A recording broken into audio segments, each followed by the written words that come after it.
Hello my dear students.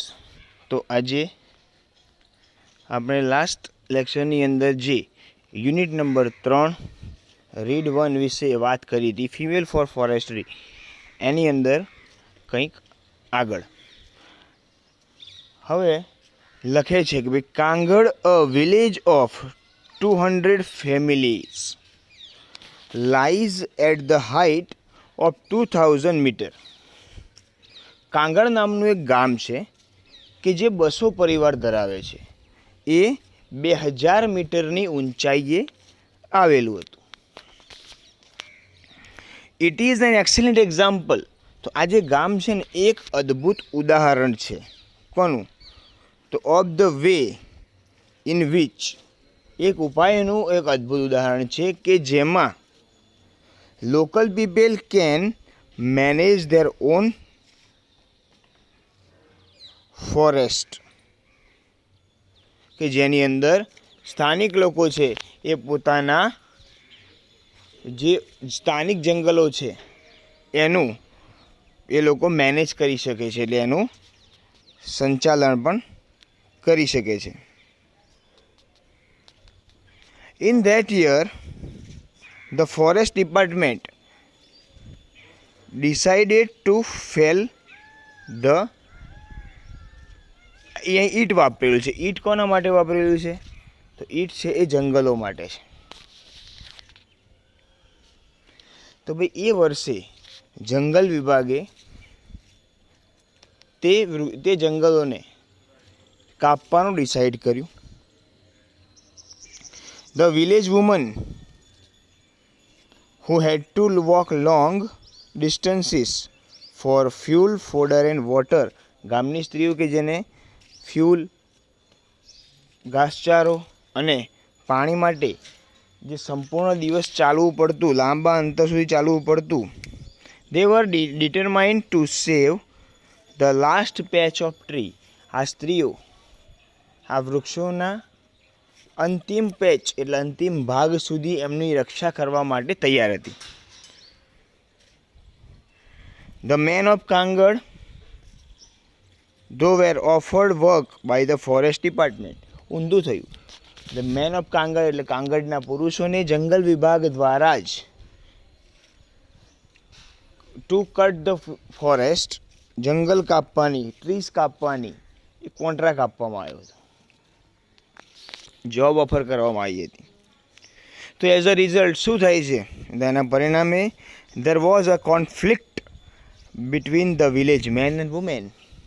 ગામની સ્ત્રીઓ અને ગામના પુરુષો વચ્ચે એક વિવાદ ઊભો થાય છે. હવે આગળ નેક્સ્ટ પેરેગ્રાફની અંદર કહે છે કે ભાઈ after 4 months of resistance, resistance એટલે શું થાય? વિરોધ. કે ભાઈ વિરોધના 4 મહિના બાદ ધ વુમન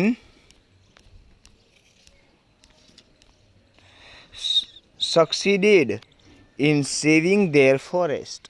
સ્ત્રીઓ તેમના જંગલોને બચાવવામાં સફળ થઈ.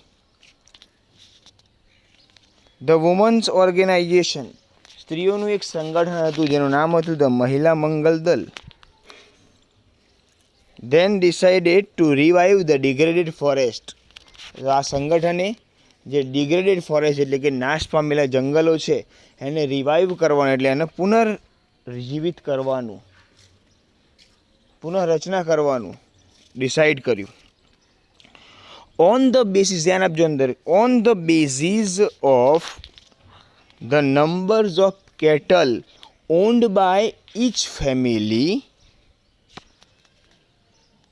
contribution were raised to employ forest guard. On the basis of numbers of cattle, numbers of cattle એટલે ઢોરની સંખ્યા, ઓન્ડ બાય each family એટલે કે દરેક પરિવારની માલિકીના ઢોરની સંખ્યાને આધારે કોન્ટ્રીબ્યુશન વોઝ રેઝડ એટલે કે ફાળો ભેગો કરવામાં આવ્યો to employ a forest guard, એક ફોરેસ્ટ ગાર્ડને, જંગલ રક્ષકને, જંગલ અધિક્ષકને નીમવા માટે.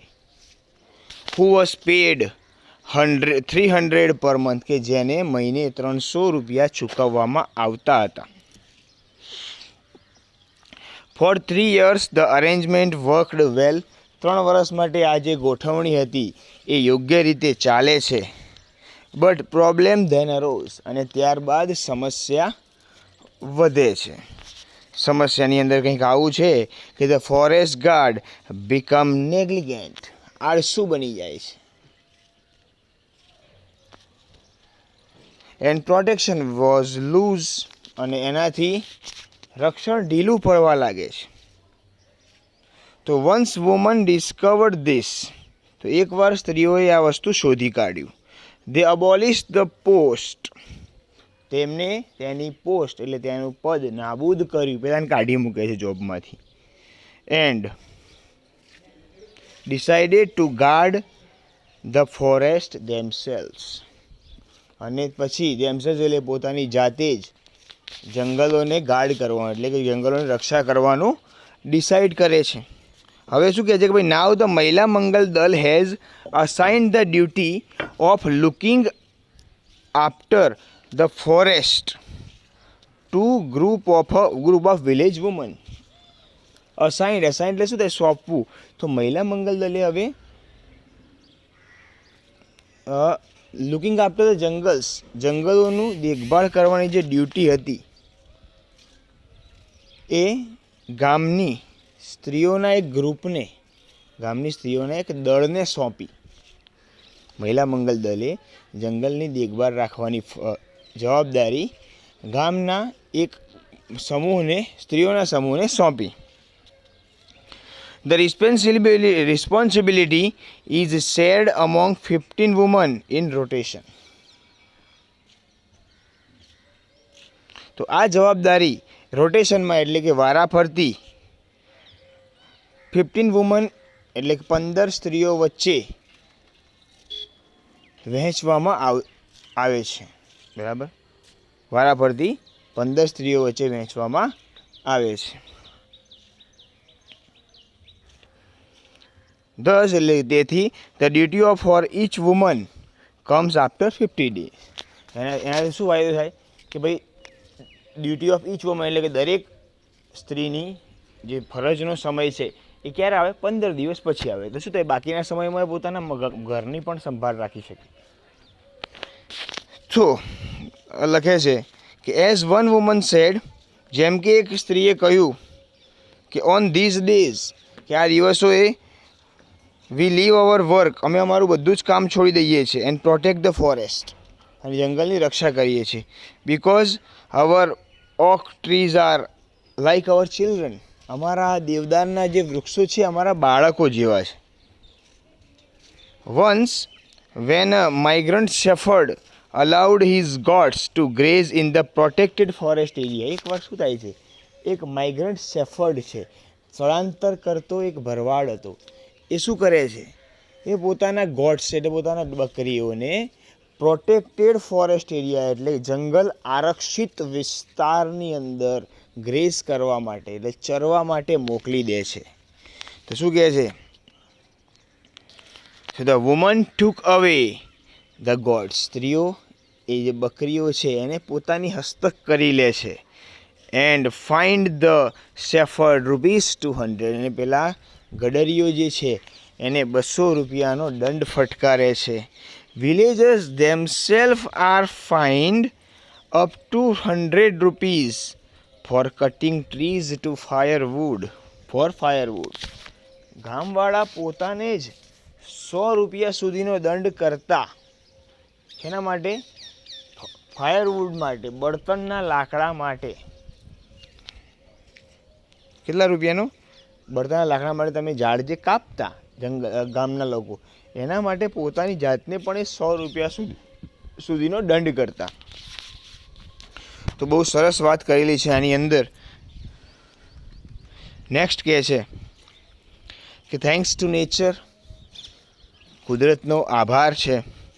And thanks to the strength of women, અને નારી શક્તિનો આભાર છે. The mixed natural oak forest are now recovering in all parts of Garhwal. કુદરતી ઘટાદાર એટલે મિક્સ નેચરલ કુદરતી ઘટાદાર દેવદારના વૃક્ષ જંગલો અત્યારે ગઢવાલના ઓલ પાર્ટ્સ એટલે કે સંપૂર્ણ ભાગોમાં રિકવર થઈ રહ્યા છે, એટલે કે છવાઈ રહ્યા છે, ભરપૂર થઈ રહ્યા છે. પરંતુ woman steel have to be very vigilant. પરંતુ સ્ત્રીઓએ હજુ પણ વિજિલન્ટ હોવું જરૂરી છે, દૂરભાષી હોવું જરૂરી છે, જાગ્રત રહેવાની જરૂર છે. કોને? સ્ત્રીઓને. કેમ? તો એનું કારણ એક નાની ઘટના આપી છે કે ઇન 1980 એક વાત છે કે ધ મહિલા મંગલ દળ agreed to help the forest department in tree planting. મહિલા મંગલ દળ જંગલ વિભાગને ટ્રી પ્લાન્ટિંગ એટલે વૃક્ષારોપણમાં મદદ કરવા માટે, હેલ્પ કરવા માટે એગ્રી થાય છે. દે ડગ 15,000 pits. એમને ટોટલ 15,000 ખાડા કર્યા. But then they found that. પણ જ્યારે એમને ખબર પડી કે the forest department was only interested in planting of poplars, કે જંગલ વિભાગ માત્ર પોપ્લર જેવા એટલે કે તાડના ઝાડ જેવા વૃક્ષોની વાવણીમાં જ ઇન્ટરેસ્ટેડ છે, રસ ધરાવે છે. The women refuse to allow the planting of the poplars. તો સ્ત્રીઓએ પ્લાન્ટિંગ ઓફ પોપ્લર્સ એટલે કે ભાઈ તાડ જેવા વૃક્ષની વાવણી નકારી કાઢી, કે જે શું છે વાવવાની પરવાનગી આપવાની નકારી કાઢી. કારણ કે poplar is a foreign commercial tree, વિદેશી વેપારી વૃક્ષ છે. ઇન્સ્ટેડ એના બદલે they forced the forest department, તેમને જંગલ વિભાગ ઉપર દબાણ કર્યું. શેના માટે? To plant different kind of indigenous fodder trees. Indigenous એટલે સ્વદેશી, ફોડર એટલે ઘાસચારો આપે એવા વૃક્ષો. એના બદલે એમને જંગલ વિભાગને સ્વદેશી અને ઘાસચારો આપે એવા વૃક્ષો વાવવા ઉપર દબાણ કર્યું. That wood benefit them directly, કે જે તેમને ડાયરેક્ટલી પ્રત્યક્ષ રીતે ફાયદો આપશે. હવે આગળ લખે છે અંતિમ ફકરા તરફ. આપણે આ ચેપ્ટરના અંતિમ ફકરા તરફ આગળ વધ્યા છીએ. તો અંદર લખે છે કે ધસ એટલે તેથી the natural forest are regenerating in the hilly areas in many parts of Uttar Pradesh. તો એટલા જ માટે ઉત્તર પ્રદેશના ઘણા બધા વિભાગના ભાગોના કયા એરિયા? હિલી એરિયા એટલે પર્વતીય વિસ્તારોમાં કુદરતી જંગલો અત્યારે રીજનરેટ થઈ રહ્યા છે, એટલે પુનઃ નિર્માણ થઈ રહ્યા છે. In addition to supporting local agriculture and animal husbandry, the regenerated forests have reduced intensity of floods and soil erosion and have ensured a permanent water supply.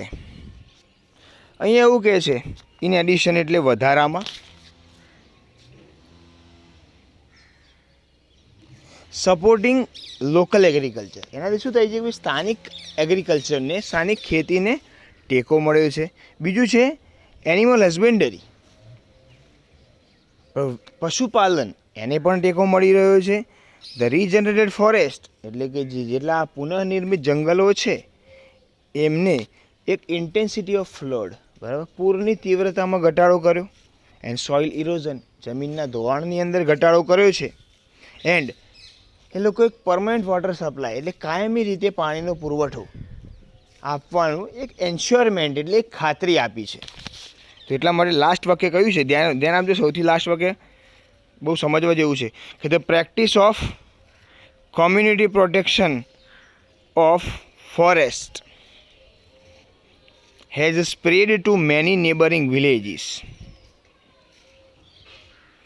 The practice of community protection. Community protection શું થાય? જાહેર રક્ષણ. શું થાય? જાહેર રક્ષણ જંગલોનું. જંગલોનું કે ભાઈ જંગલોનું આ જાહેર રક્ષણની જે પ્રેક્ટિસ છે, મહાવરો છે, has spread to many neighbouring villages. એટલે આજુબાજુના ઘણા બધા ગામોની અંદર આ વસ્તુ ફેલાઈ છે. અને એટલા માટે કહે છે, ઇનફેક્ટ એટલે હકીકતમાં, this is probably the only effective way to tackle this terribly urgent national task. શું કહે છે? હકીકતમાં ધીસ એટલે આ, પ્રોબેબલી એટલે કે કદાચ, ઓનલી ઇફેક્ટિવ વે એટલે કે એકમાત્ર અસરકારક ઉપાય છે. શેના માટે? ટેકલ કરવાનો. ટેકલ કરવું એટલે શું થાય? તો ટેકલ કરવાનું એટલે સામનો કરવાનો. ધીસ ટેરિબલી એટલે કે આ ભયાનક, અર્જન્ટ નેશનલ ટાસ્ક એટલે કે તાત્કાલિક રાષ્ટ્રીય સમસ્યા. તો આ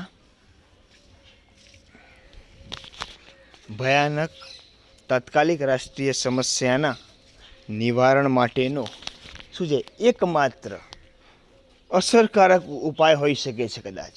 બરાબર, કે આ કદાચ આ ભયાનક રાષ્ટ્રીય તાત્કાલિક સમસ્યાના નિવારણનો એકમાત્ર અસરકારક ઉપાય છે કે ભાઈ તમે જંગલોનું જાહેર રક્ષણ કરો. એકલા હાથે રક્ષણ નહીં, પરંતુ જાહેર રક્ષણ કરો. એનો એક જ ફાયદો મળી રહેશે કે જેનાથી જંગલોનું પુનઃનિર્માણ થશે. કે એવા ઘણા બધા જંગલ વિસ્તારો કે જ્યાં આપણું જંગલ વિભાગ, forest department has failed to revive them. આપણું જંગલ વિભાગ તેને પુનર્નિર્મિત કરવામાં નિષ્ફળ ગયું છે. તો આપણે એક સિટીઝનશીપ તરીકે આપણે પોતાની નાગરિકતા સમજીને, આપણે પોતાની ફરજ સમજીને એ વસ્તુને પુનર્જીવિત કરીએ, તો જેનાથી આપણા દેશનું ગ્રીનરી જે છે, હરિયાળી છે, એ વધતી રહેશે અને એન્વાયરમેન્ટ શુદ્ધ રહેશે. તો આ ચેપ્ટરમાં કંઈક આવું દર્શાવવામાં આવ્યું હતું. Thank you so much. આજના લેક્ચરમાં માત્ર આટલું જ. Good bye.